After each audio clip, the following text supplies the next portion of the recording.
다 같이 일어나셔서 살아계신 하나님께서 오늘 우리에게 주시는 생명 말씀을 함께 읽겠습니다. 요한복음 16장 33절 말씀입니다.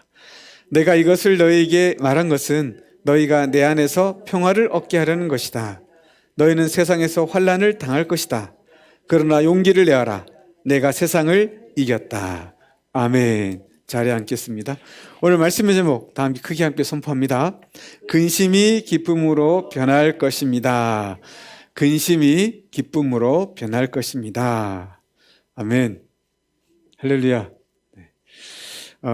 오늘은 올해 마지막 주일이죠. 근데 달력으로는 오늘부터 일주입니다. 52주가 지난주까지 52주고요. 오늘부터 일주가 시작됩니다. 일주. 그래서 마지막 주일을 기념해서 근심이 기쁨으로 변하게 되는 그런 비결을 알려드리겠습니다. 비결을 하면 어떻게 되죠? 귀 쫑긋, 눈 번쩍. 비결을 알려드리겠습니다. 요한복음 13장은 우리가 이제 그 요한복음 13장부터 예수님의 고별사가 쭉 이제 흘러오거든요. 예수님 마지막. 십자가 지시기 전까지 어떻게 보면 마지막 설교다 볼 수가 있죠. 그리고 우리가 함께 읽은 본문이 이 예수님의 고별사의 마지막 메시지예요. 결론이죠, 결론. 결론 중의 결론이겠죠. 고별사는 보통 유언과 연결되어 있죠. 유언이잖아요, 보통 고별사는. 그래서 오늘 본문은 예수님께서 자신의 유언을 마무리 짓는 그 순간이죠. 그래서 그 순간에 마지막으로 하신 말씀, 이제까지의 모든 가르침, 예수님이 제자들을 부르시고 그 제자들과 3년을 생활하시면서 가르쳤던 모든 가르침, 그 모든 가르침을 내가 너희들에게 왜 이런 말을 한 줄 아느냐, 내가 너희들에게 왜 이런 걸 가르친 줄 아느냐, 그 이유에 대해서 말씀하고 있는 바로 그 내용의 핵심이 오늘 함께 읽은 요한복음 16장 33절 말씀입니다. 예수님은 3년간의 공생의 그런 생활 동안 이제 사적인 삶이 아니고 이제 그리스도의 삶, 그래서 공생애, 그 공생애 동안 제자들에게 여러 가지로 가르쳐 주신 말씀을 많이 해주셨는데 그 이유를 이렇게 말씀하세요. 한마디로 뭐라고 말씀하느냐? 내가 왜 너희들을 제자로 불러서 가르친 줄 아느냐? 너희가 내 안에서, 예수님이죠, 너희가 내 안에서 평화를 얻게 하려는 것이다.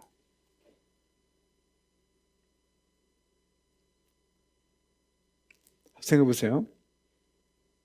저는 이걸 읽으면서 순간 약간 좀 헐 했거든. 헐은 주일날 헐 하면 안 되죠. 순간에 내가 헉 했거든요. 왜 그러냐면 좀 너무 허전해서 그랬어요. 뭐냐면 예수님이 제자를 불러서 3년 동안 정말 많은 걸 가르치셨잖아요. 그죠? 하나님 나라도 가르치고 하나님의 마음을 가르치고 하나님 뜻을 가르치고 하는 걸 가르치고 사랑도 사랑하는 법도 가르치고 섬기는 법도 가르치고 하는 걸 모든 걸 가르치셨어요. 그런데 내가 너희를 3년 동안 불러서 제자로 3년 동안 여러 걸 많이 가르쳐 줬는데 그렇게 가르쳐 준 이유가 뭔지 아느냐? 내 안에서 너희가 평화를 얻게 하기 위함이다. 우리가 평화로운 삶을 살기를 원하신다는 거예요. 우리가 평안을 누리며 살기를 원하신다는 거예요. 그 말이 무슨 말이에요? 너희가 내 가르침을 듣고 그대로 살아가면 뭐가 있다는 거예요? 너희 인생의 평화가 떠나지 않을 것이다. 너희 인생의 평안이 떠나지 않을 것이다. 어떻게 하면? 내 가르침대로 살면. 그 뜻이거든요. 주님의 진정한 소원은 뭐였냐면, 궁극적으로 우리에게 원했던 소원은 뭐냐면 영혼 구원을 넘어서 우리가 구원받는 걸 넘어서 우리가 이 땅에서 뭐예요? 평화로운 삶을 살기 원하시는 거예요. 저는 혹했어요. 왜 제가 순간 기대 이하네? 라는 생각이 왜 들었을까요? 그만큼 우리는 평화와 평안이 우습게 여기는 거예요. 이 세상이 물질 만능주의잖아요. 그죠? 돈 없으면 못 사는 시대 같고, 돈이 최고 아니에요? 머니해도 머니라면서요. 머니해도 머니라면서요. 우리가 이 물질 중심 세계에 살다 보니까 정말 중요한 건 평화고 정말 중요한 건 평안인데, 화평인데, 이거를 우리가 놓치고 산다는 거죠. 사실 우리는 생각하면 알아요. 물질이 왜 필요하죠? 머니가 왜 필요해요? 왜 필요해요?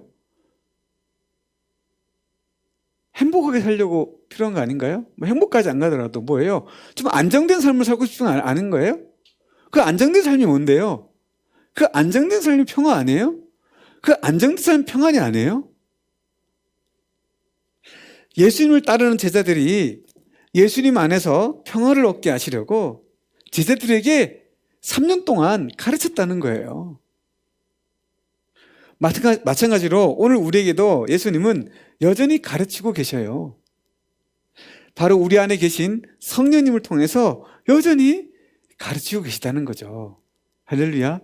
여러분, 예수님이 성령님을 통해서 우리에게 여전히 가르치고 계신 그 이유도 여전히 마찬가지예요. 2000년 전이나 지금이나 여전히 마찬가지. 뭐예요? 우리가 예수님 안에서 in Christ, 주님 안에서 뭐예요? 평화를 얻게 하시려는 거예요. 평화, 평안 같은 말이거든요. 평안을 얻게 하시려는. 이게 뭐예요? 샬롬. 샬롬이잖아요. 샬롬. 밤새 무탈하셨습니까? 그게 다른 말로 뭐예요? 진지 잡으셨습니까? 아침 식사하셨습니까? 이렇게 식사하셨어요? 물어보는 거잖아요. 이것이 뭐냐면 샬롬. 평안하십니까? 샬롬. 자, 그렇다면 주님 안에서 평화를 얻는다는 것은 좀 구체적으로 무슨 뜻일까요? 우리가 무엇으로부터 평화를 얻어야 하는 것일까요? 오늘 이 말씀을 통해서 내 인생의 가장 소중한 건 평화구나, 물질이 아니라 평화구나, 이것을 여러분은 깨닫고 붙잡고 하는 은혜가 있기를 간절히 소원합니다. 바로 우리가 세상에서 환난을 당할 텐데, 여러분, 예수님이 말씀하셨어요. 너희는 세상에서 환난을 당할 것이다. 예수님도 당했는데요? 우리는 안 당해요? 더 당하죠. 너희는 저도 예언할 수 있어요. 저도 예언할 수 있어요. 여러분, 오늘 예배드려 집에 교회를 나가는 순간 여러분 환난을 당할 것입니다. 저도 예배드릴 수 있어요. 바로 우리가 세상에서 환난을 당할 것인데, 그래도 뭐예요? 용기를 낼 수 있다는 것입니다. 제가 지난주 설교 드렸죠? 환난을 당하는 두 가지 이유가 있겠죠? 첫 번째는 뭐라 그랬죠? 주님 뜻대로 살려가다 보니까 오는 환난이 있어요. 세상을 역행하는 거거든요. 그런 환난이 있고, 또 하나가 뭐죠? 그러니까 내가 주인이 돼갖고, 내가 내 인생의 주인이 돼갖고 내 마음대로 살아가는 그 죄로 인해서 하나님 관계가 끊어져서 오는 그런 환난이 있다 그랬어요. 어찌됐든 우리가 환난을 세상에서 나갈 때 환난을 당할 때인데, 그래도 용기를 낼 수 있다는 겁니다. 왜요? 담대하게 살아갈 수 있다는 거죠. 왜요? 우리가 평화를 얻게 되기 때문입니다. 예수님 안에서. 이 모든 게 가능한 이유가 뭐냐? 바로 예수님께서 뭐예요? 내가 세상을 이겼다. 예수님이 세상을 이기셨기 때문입니다. 믿음을 가지고 산다는 것은 세상을 역행하는 일일 때가 많아요. 그죠? 믿음과 세상은 많이 부딪혀요. 역행을 합니다. 물고기가 흐르는 물을 역행해서 올라가듯이 이 세상에 흐르는 도도한 물 속에서 역행해 가야 돼요. 그래서 환난을 당하죠. 그래서 우리 삶에 근심이 쌓이게 됩니다. 그런데 우리가 믿음으로 인해서 환난을 당할 때 주님은 그러나 용기를 내어라 라고 격려하십니다. 그래, 너희가 환난을 당할 거야. 그러나 용기를 내. 그 이유가 뭐죠? 왜 우리가 용기를 낼 수 있다는 거죠? 예수님이 이미 세상을 이겼기 때문입니다. 그래서 우리가 세상을 이기신 예수님 안에 있으면 우리도 당연히 세상을 이긴 자가 되잖아요. 그죠? 네. 방주 안에 있던 노아의 가족들은 구원받았잖아요. 세상에 환난이 있지만 우리는 용기를 내서 이겨낼 수가 있어요. 왜요? 예수님이 세상을 이미 이겼고 우리가 예수님 안에 있기 때문에. 중요한 것은 우리가 예수님 안에 있는 것이 중요하죠. 그래서 우리가 예수님 안에 있으면 우리도 당연히 세상을 이긴 자가 되기 때문에 우리는 담대할 수 있으며 평화를 얻게 되는 것입니다. 육신의 눈으로 보기에는 세상의 세력이 너무나 강하고 대단한 것처럼 그렇게 보입니다. 사실 대단한 것 같아요. 그죠? 하지만 주님 안에 있을 때 성령님의 도우심으로 영적인 눈을 뜨게 되면 주님이 이루실 최후 승리를 볼 수 있게 된다는 겁니다. 바로 그러한 최후 승리에 대한 믿음이 오늘 우리의 삶을 담대하게 만들고요, 세상을 압도할 수 있는 힘의 근원이 되는 겁니다. 그래서 근심이 기쁨으로 변하고 평화를 얻게 되는 것입니다. 영국 작가 존 버넌이라는 분이 계셨어요. 1688년에 돌아가셨는데 이분이 돌아가시기 10년 전에 1678년에 쓴 소설이 있어요. 기독교 소설인데 고전이죠. 무슨 소설이냐면 철로 역정이라는 그런 책입니다. 성경 다음으로 전 세계 성도들이 많이 읽고 있는 책이라고 하죠. 총 2부로 되어 있는데요. 1부는 구도자가 전도자를 만나서 천국으로 가는 길을 알게 되고 온갖 어려움을 견디면서 이겨내면서 결국 천국에 도착하는 그런 내용입니다. 그리고 2부가 있는데요. 이 구도자의 아내 크리스티나, 이 크리스티나가 내 아이들을 데리고 그리고 자비심이라는 그런 젊은 처녀와 함께 천국을 향해 가는 이야기를 설명하고 있어요. 보통 한국에 많이 알려진 거는 첫 번째 이야기죠. 일부로 많이 알려져 있죠. 이 책에 보면 구도자가 길을 가다가 사자를 만납니다. 사자를 만났죠. 무서워서 더 이상 길을 지나지 못하고 두려워 떨고 있습니다. 저 길을 통과해야 천국에 도착하거든요. 근데 저 길을 통과 못하는 거예요. 사자가 무서워서. 그런데 가만히 보니까 어때요? 사자들이 줄에 묶여 있는 거예요. 줄에 묶여 있는 거예요. 사자는 무섭죠. 배고파서 으르릉 대는데 얼마나 무서워요. 사자가 우리 한번 툭 치면 우린 그냥 뭐 끝나는 거잖아요. 얼마나 무서워요. 근데 어때요? 묶여있는 사자라면 어때요? 피해가면 되잖아요. 그래서 으르릉거리는 사자들이 무서웠지만 담대함을 가지고 피해서 믿음의 길을 계속할 수 있게 되었다. 그 장면이 철록지에도 나옵니다. 세상은 정말 만만치 않은 것 같습니다. 이런 세상 속에서 믿음을 지키며 살아가기란 정말 힘들고 두려운 일이 아닐 수 없는 것 같습니다. 정말 내가 익히 믿음을 지키고 살아가는 정말 이 세상에 잡아먹힐 것 같고 으르릉거리는 사자들이 나를 막 그냥 어떻게 잡아먹으려 하는 것 같고, 그러나 묶여 있습니다. 그럼에도 불구하고 우리가 세상을 이미 이기신 예수님을 주님으로 모시고 주님 안에서 주님을 의지하며 살아간다면 우리는 근심이 기쁨으로 변하고 평화를 얻게 될 것입니다. 자, 요한복음 16장을 한번 가보겠습니다. 시작. 그의 제자 가운데서 몇몇이 서로 말하였다. 또 조금 있으면 나를 볼 것이다 하신 말씀이나 내가 아버지께로 가기 때문이라고 하신 말씀은 무슨 뜻일까?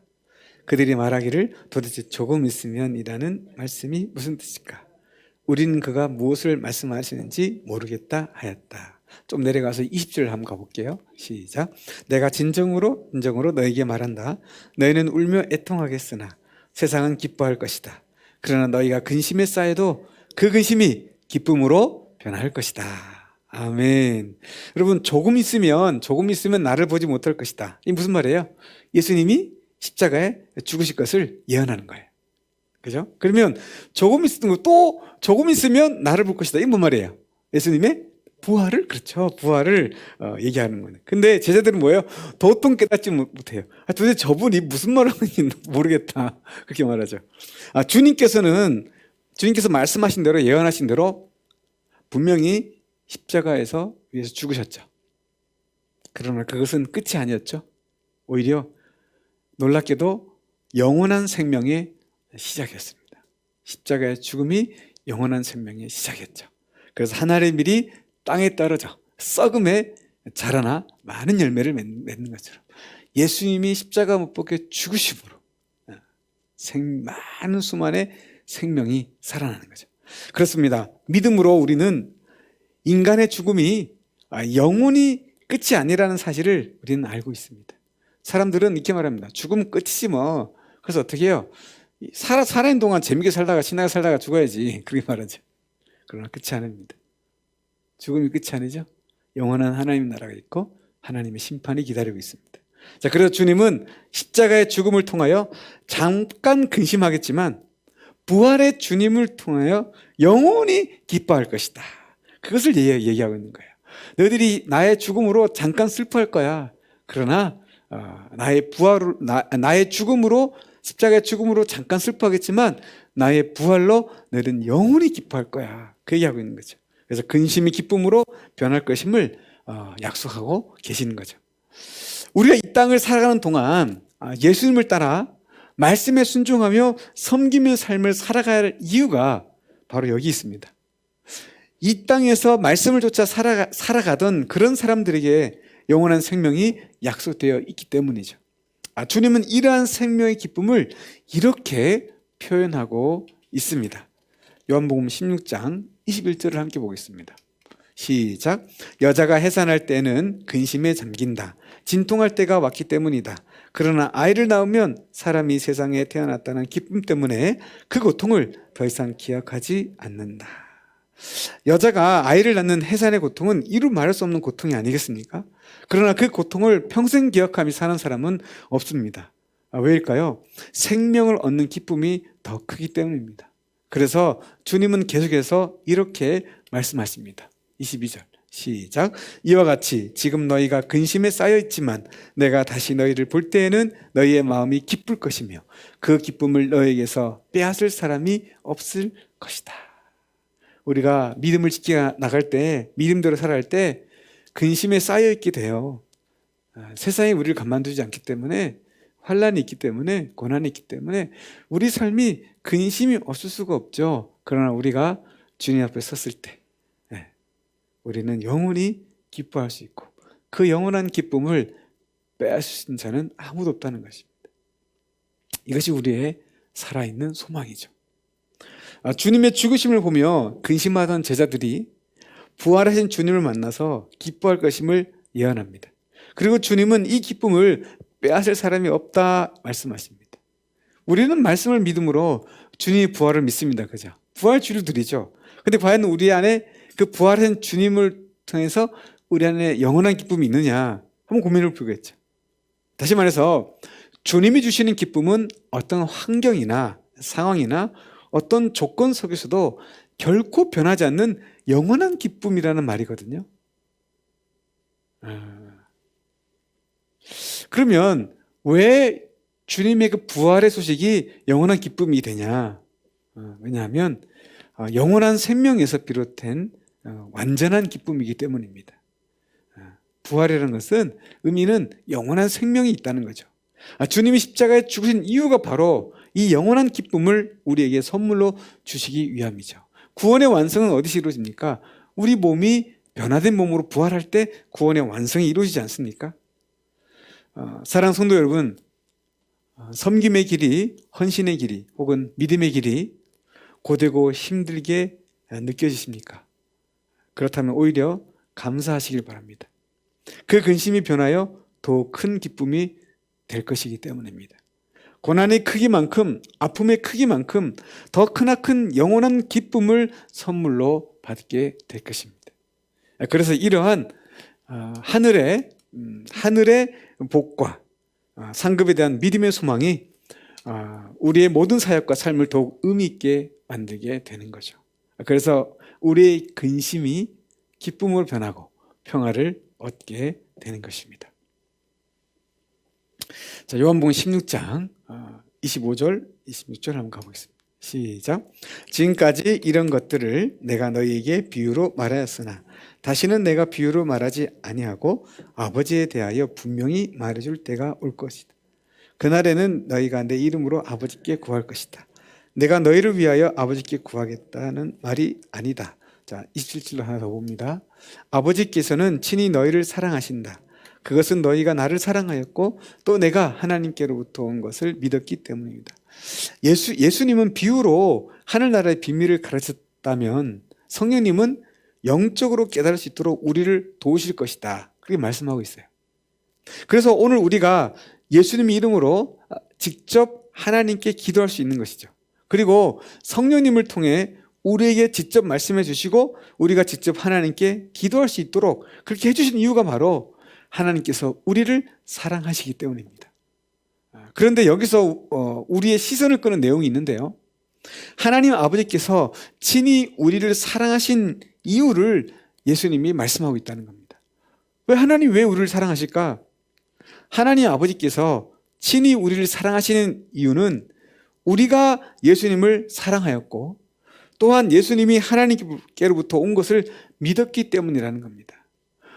우리가 예수님을 사랑하고 예수님이 하나님께로부터 온 하나님의 아들이라는 것을 믿었기 때문에 하나님이 우리를 사랑하신다는 겁니다. 내가 뭔가 잘해서 사랑하는 게 아니라 내가 뭔가 뛰어나서 사랑하는 게 아니고 내가 윤리적으로나 도덕적으로나 교양이 있어서 나를 사랑하는 게 아니고 내가 뭔가 이루는 업적 때문에 하나님이 나를 사랑하는 게 아니라 하나님이 나를 사랑하는 이유는 내가 예수님을 사랑하고 예수님이 하나님의 아들이라는 것을 믿었기 때문에. 할렐루야. 자, 그러면 여러분 안에 여러분 예수님이 하나님의 아들이라는 걸 믿으시죠?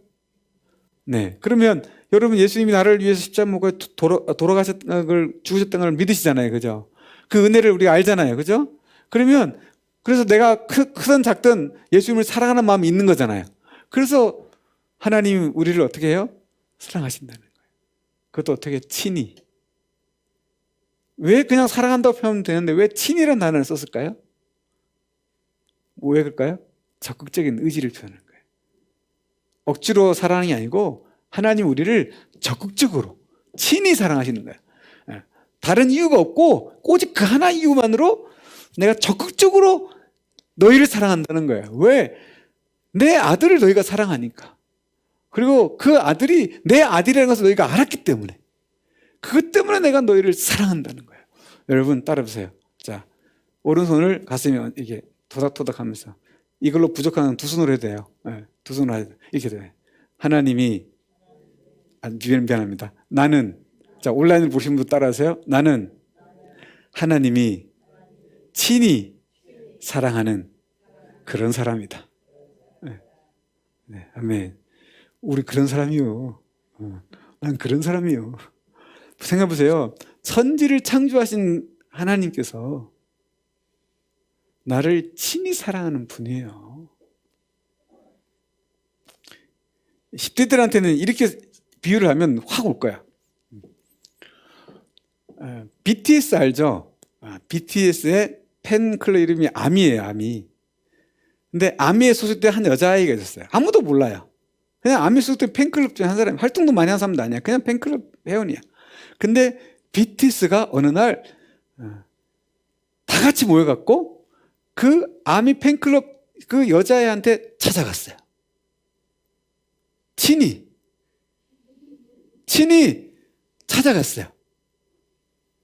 그리고 그와 함께 밥을 먹으면서 시간을 가졌어요. 이건 기절할 일이에요. 기절할 일.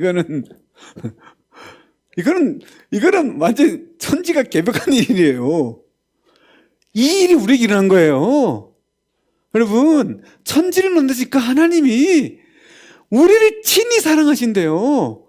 BTS가 우리를 그 10대 소녀를 만나주는 것보다 상상할 수 없는. 손흥민 선수가 얘기를 했잖아요. 나보다 BTS가 훨씬 더 유명하다고.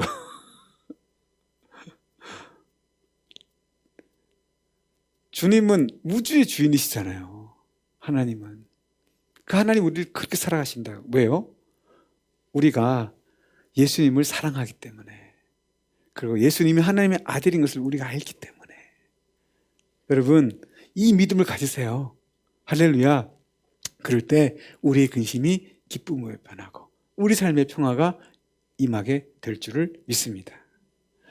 그래서 우리가 예수님을 사랑하고 예수님이 하나님께서 보내신 아드님을 믿는다면 하나님께서 우리를 사랑하셔서 우리의 기도를 들으시고 응답하신다는 겁니다.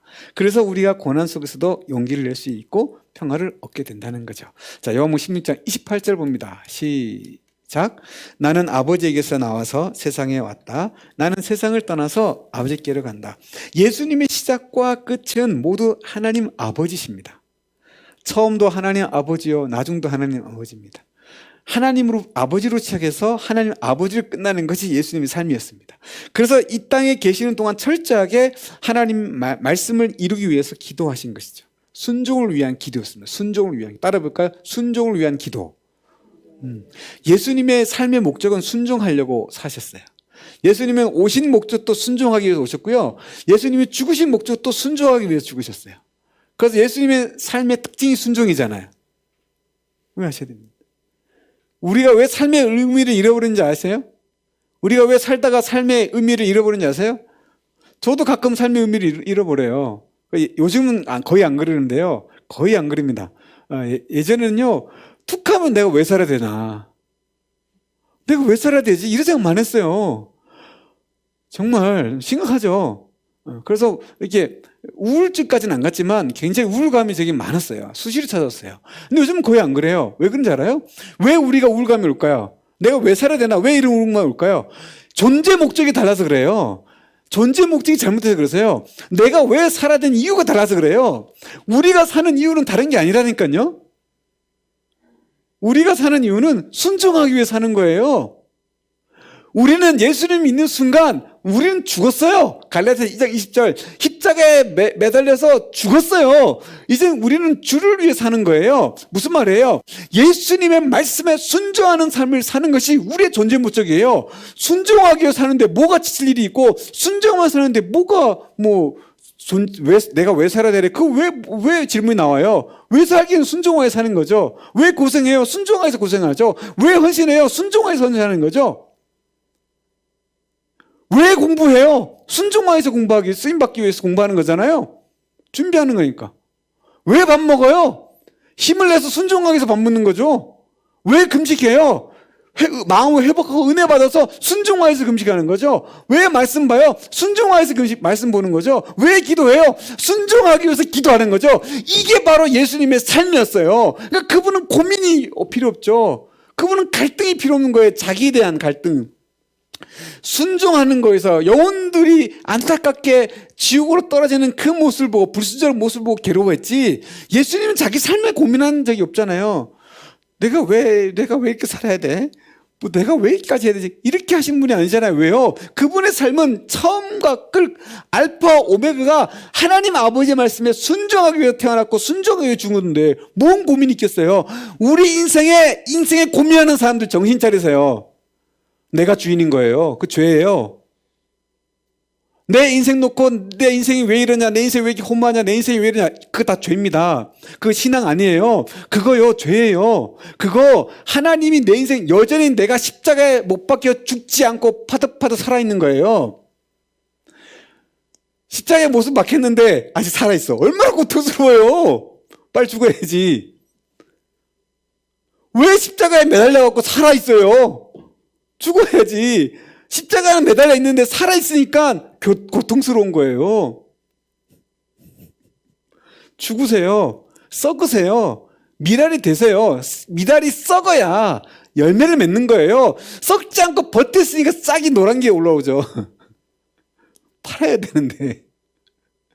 여러분, 죽으셔요. 빨리 죽으셔요. 무슨 말이에요? 여러분 버리셔야 돼요. 이제는 우리가 주를 위해 사는 거예요. 예수님 말씀에 순종하기 위해 사는 거예요. 되든 안 되든 그게 중요한 게 아니에요. 순종하려고 몸부림치는 거고, 되면 감사하고 안 되면 또 도전하는 거고, 반복적인 헌신, 도전, 안 되면 도전. 레몬만 먹는 게 도전이 아니고 반복적인 헌신, 도전, 될 때까지 도전. 하나님 또 안 됐네요. 다시 도전합니다. 아이고 또 안 됐네요. 다시 도전합니다. 이번에는 안 되겠지만 그래도 도전하렵니다. 이게 신앙이에요. 왜? 순종하기 위해서. 거기에 무슨 회의가 오고 거기에 무슨 우울이 와요. 뭐가 와요? 그때는 우리의 근심이 기쁨으로 바뀌는 거예요. 그리고 우리 안에 평화가 임하는 거예요. 이렇게 한번 살아보시길 바랍니다. 할렐루야. 우리는 보통 기도할 때 우리를 필요로 해서 기도하죠. 내가 사랑하는 사람들, 주변의 사람들을 필요로 해서 기도합니다. 필요로 해서 기도하는 건 나쁜 게 아니죠. 그런데 기도 안 하는 것보다 훨씬 좋죠. 그런데 수준이 낮은 신앙인 분명해요. 예수님 우리에게 원하시는 것은요, 우리의 필요를 위해서만 기도하는 걸 원하지 않아요. 그걸 하지 말라는 게 아니에요. 인류가 양식을 기도했잖아요. 그러나 이것만 위해서 기도하는 게 아니라 그 우리의 필요를 뛰어넘는 기도를 해야 돼요. 뭐냐면 주님이 원하시는 더 높은 기도의 수준이 있다는 겁니다. 그게 뭐냐면 주님이 우리에게 바라시는 기도의 수준은 순종을 위한 기도입니다. 겟세마네 동산 기도하는 땀방울이 핏방울이 되는 그 기도. 주님의 뜻을 구하는. 정말 너무 하기 싫은데요, 주님. 주님이 하라면 하겠습니다. 그리고 보니까 빈자리가 보이네요. 저거 제가 해야 될 것 같아요. 보이는 사람이 하는 거잖아요, 원래. 보이면 하는 거예요. 부담이 되면, 저거 해야 되는데 부담. 왜 저 청소를 안 하고 있지? 담당이 누가, 이게 아니고요.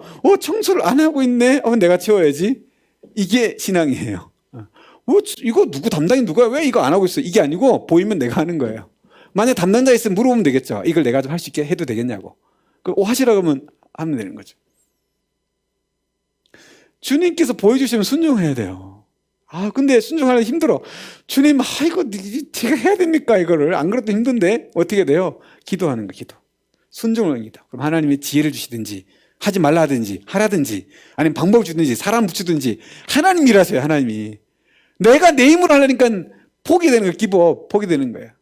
주님께 기도하셔야 돼요. 하나님, 이거 어떻게 됩니까? 이거 하기 싫은데 정말 이거 하기 싫거든요. 어떻게 돼요? 하나님 도와주세요. 알려주세요. 주님은 우리가 주님의 말씀에 그 뜻에 순종하기 위해 필요한 것들을 구하기를 바라세요. 그럴 때 주님은 우리에게 우리가 구하지 않은 것들로 덤으로 더해 주시겠다고 약속하신 거예요. 너희가 순종하여서 기도하냐? 그럼 내가 다 너희 필요 다 채워줄 거야. 네가 순종을 위해서 기도해? 그럼 네가 구하지 않으니까 내가 다 채워줄 거야. 이거예요. 다른 기도가 필요 없어요. 순종하여서 기도하면 하나님이 다 채워준대요. 다 채워준대요. 평화가 임한대. 평안이 임한대요. 할렐루야. 우리가 그렇게 기다리고 사모하는 안정이, 삶의 안정이 우리에게 주어진대요. 뭐 할 때? 순종할 때. 우리가 순종하기 위해서 기도할 때, 주님의 뜻을 이루어 드리기 위해 필요한 것들을 간구할 때 우리의 모든 근심이 기쁨으로 변하고 평화를 얻게 된다는 것입니다. 할렐루야. 요한복음 16장 안면이 약하네요. 할렐루야.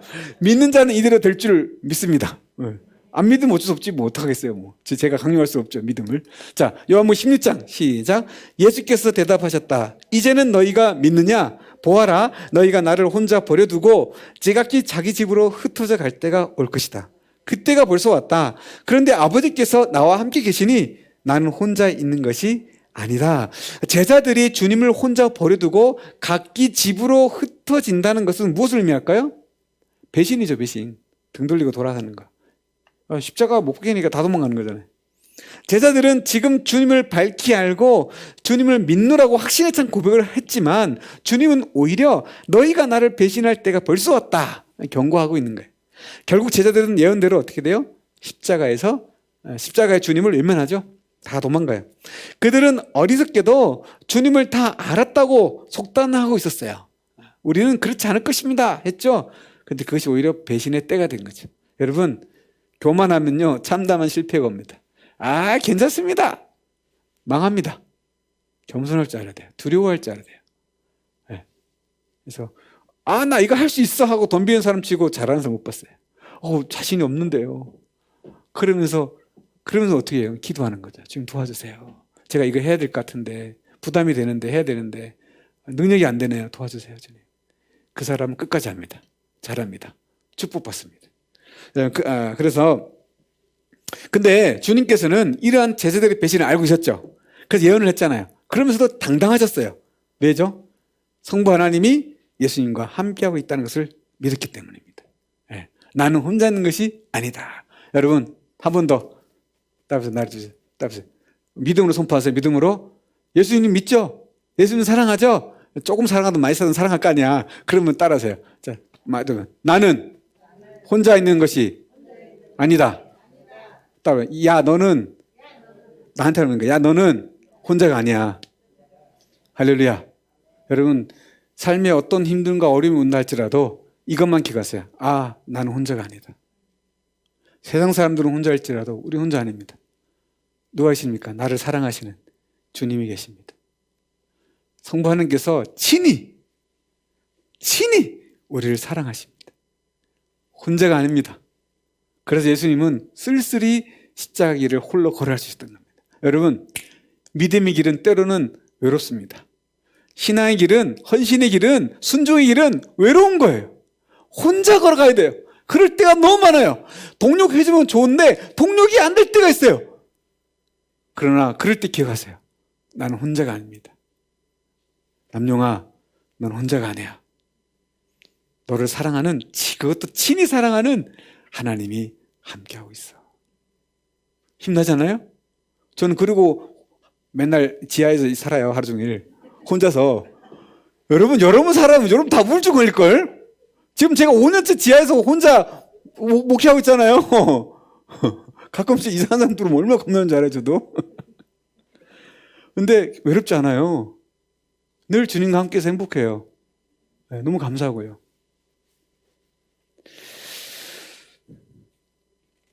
주님은 우리가 그렇게 살기를 원하셔요. 믿음이 있을 때 우리의 근심이 기쁨으로 변하고요, 평화가 와요. 여러분 제가 누누이 말하지만 죄하면 뭐가 떠오르면 안 돼요. 죄하면 집에서 애들한테 혼낸 거 생각나고, 죄하면 내가 하나님 앞에 몰래 지은 죄를 생각하면 안 돼요. 그거는 결과예요. 죄하면 뭐가 떠올라요? 내가 주인이 된 게 죄예요. 죄하면 뭐가 떠올라야 된다고? 아, 내가 주인이 되었구나. 여러분 인생의 주인이 된 거 그걸 버리셔야 돼요. 나머지는 싸우면서 가는 거예요. 해결해 가요. 하나님이 해결해 주세요. 뭐가 싸워야 돼요? 내가 내 인생의 주인이 되면 안 돼요. 그래서 오늘 이거 붙들어 가세요. 이제 여러분 누굴 위해 살아야 돼요? 주님을 위해 살아야 돼요. 갈라디 2장 20절이잖아요. 여러분 순종하기 위해 사십시오. 그게 우리 인생의 목적이에요. 순종하려고 노력해 보세요. 순종이 안 되면 흉내라도 내보세요. 연습이라도 해보시라고. 연습이라도. 하나님, 내가 계속 할 자신은 없지만 이번 한 번 해볼게요. 하나님, 제가 1년은 못하겠는데 한 6개월 해볼게요. 한 석 달, 한 분기를 한번 해볼게요. 여러분 자꾸 훈련을 해봐야 돼요. 목사님이 성령 통독합시다 하면 제가 이 하루에 5장 못하겠지만 1장은 해볼게요. 그죠? 해보는 거죠. 같이 해보는 거예요, 마음을. 그게 1장이 2장 되고 2장이 5장 돼요. 그러면서 우리 삶 속에 근심이 떠나고 기쁨이 임하고 뭐예요? 그리고 평화가 우리에게 임하는 거예요.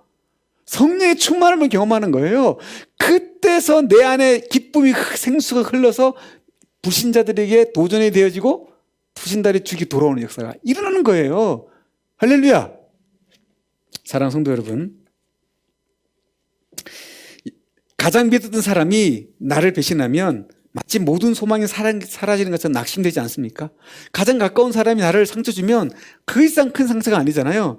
나의 사역을 이해해 주리라 믿었던 사람이 오히려 손가락질하거나 나를 섭섭하게 대할 때 정말 심한 좌절과 실망감을 경험하지 않습니까? 저도 목회 속에서 수많은 그런 상처를 받을 때가 있거든요. 그러나 바로 그때가 나와 함께 하신 하나님을 더욱 깊이 느낄 수 있는 기회입니다. 우리 안에 상처가 임할 때 주님 어디 계세요? 제가 상처 받았어요. 저를 이대로 놔두실 거예요? 저 좀 봐주세요. 이 믿음이 있을 때 우리의 근심이 기쁨으로 변하게 될 줄을 믿습니다. 인간은 믿음의 대상이 아니죠. 인간은 무슨 대상이에요? 사랑해야 될 대상이라고 그러잖아요. 오직 우리의 믿음의 대상은 하나님 한 분밖에 없어요. 그러니까 사람 너무 믿지 마세요. 홀로 있다고 생각될 때, 벌어졌다고 느껴질 때, 나 혼자 고군분투하고 있다고 생각될 때 바로 그때가 나와 함께 하시는 하나님을 더욱 깊이 바라볼 수 있는 기회인 것입니다. 여러분 인생에 지금 문제가 왔습니까? 집안에 문제가 왔습니까? 물질적인 문제입니까? 건강의 문제입니까? 무슨 문제든 간에 그 지금 위기가 왔다면 근심을 기쁨으로 바꿀 수 있는 조로의 찬수입니다. 하나님을 깊이 만날 수 있는 조로의 찬수입니다. 이때 헌신하십시오. 여러분의 마음의 감동에 금식하라 하면 금식하고, 작정기도 하라면 작정기도하고, 하나님 앞에 뭐 헌금하라면 헌금하고, 하나님께 뭐를 하라고 하면 하나님께 하십시오. 내가 철학 기도를 하라 감독님 철학 기도를 해보고, 저녁 기도를 하라 그러면 저녁 기도를 해보고, 작정해서 10일 기도하든 20일 기도하든 100일을 기도하든 내가 하나님 주신 마음으로 가지고 작정해서 나가십시오. 고난이 왔을 때 믿음으로 돌파하셔야 되는 겁니다. 고난이 왔을 때 고난이 왔을 때 믿음을 보이셔야 되는 거예요. 언제 믿음을 보이실 거예요, 대체? 그죠? 보이기 어려울 때 보여야 믿음이죠. 왕년에 어쩌다 그건 의미가 없잖아요. 지금 우리가 믿음을 보여야 될 때가 된 것입니다. 주님이 우리를 친히 사랑하셔요.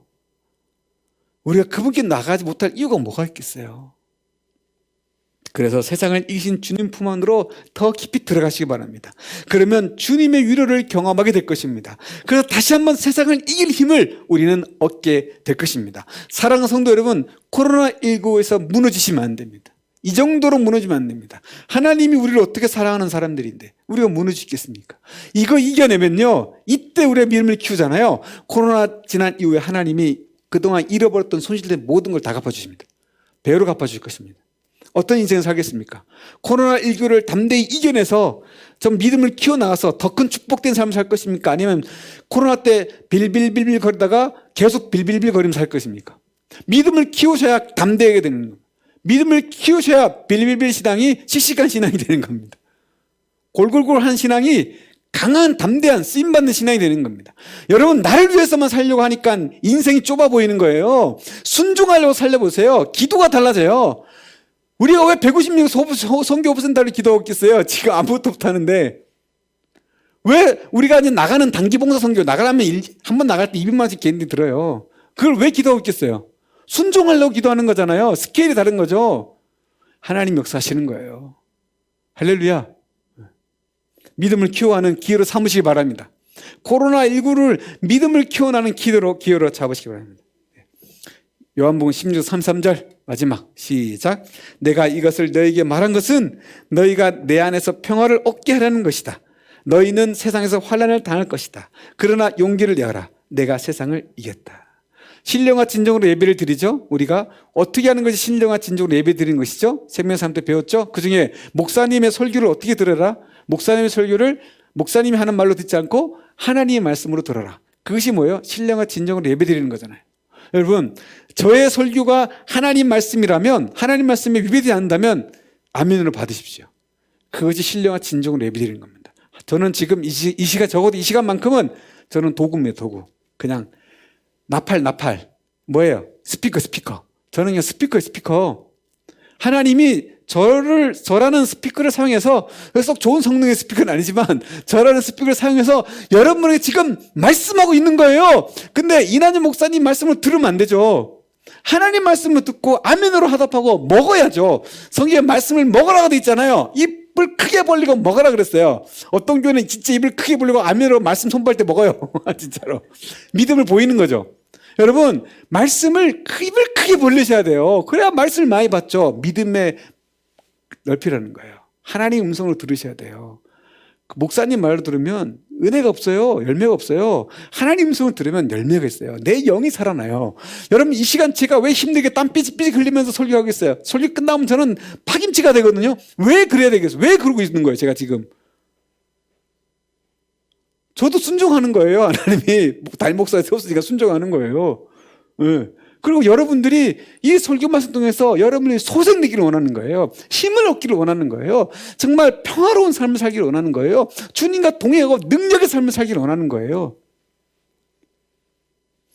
주님께서 우리에게 말씀 주신 것은 주님 안에서 평화를 얻게 하는 거예요. 제가 이 자리에 단에 서서 설교하는 이유는 평화를 얻게 하기 위함이에요. 여러분의 삶이 평안하기를 원하는 거예요. 여러분이 평안해야 저도 평안하죠. 여러분의 문제가 생기면 저는요, 다 나 때문에 그런 것 같고요. 내 죄 때문에 그런 것 같고요. 그래서 맨날 괴로워요. 여러분 삶에 어려움이 생기면 제가 개인적으로, 우리 목자들이 이래스를 위해서 개인적으로 연락을 잘 안 하죠. 꼭 해야 될 때만 하지만 보고를 다 받잖아요. 그러면 제가 새벽에 기도할 때마다 너무너무 괴로운 거예요. 하나님, 이거 언제 풀어주십니까? 풀어주세요. 제가 못 나서 그런 것 같습니다. 맨날 그렇게 기도를 하는 거예요. 괴로워요. 근데 여러분, 기도응답이 풀리잖아요. 기도응답 때 너무너무 행복해요. 막 속이 다 시원해요. 기쁘고 막 기분 좋아요. 막 그냥. 예. 그래서 우리 성도가 뭐가 하나 잘 되면 저 너무 기분 좋은 거예요.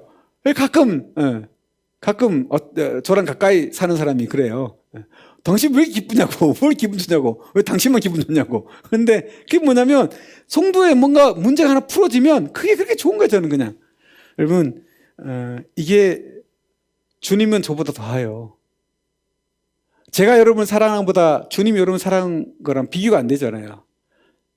저는 요만큼 사랑하면 주님은 뭐 하는 거 땀, 제가 요만큼 사랑하면 요만큼 빼고 하나님 우리 사랑해요. 그죠? 요거 빼고 서로 사랑하죠. 뭔 말인지 모르겠어요? 제가 요만큼 사랑하면 하나님은 요거 빼고 그 나머지 사랑하신다고요.